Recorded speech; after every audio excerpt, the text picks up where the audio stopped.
যদি ছোট্ট একটা পাখি হইতাম, যদি ডানাওয়ালা পাখি হইতাম, একটা উড়াল দিয়া আমি মদিনায় যাইতাম।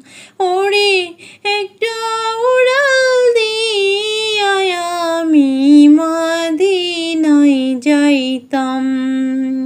এদিকে সেদিকে ঘুরে বেড়াইতাম মেলিয়া ডানা, যেথায় পড়েছিল নবীর কদমখানা।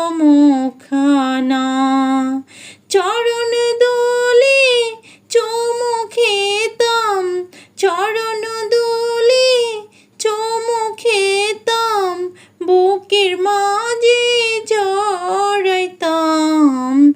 একটা উড়াল দিয়া আমি মদিনায় যাইতাম। ওরে এক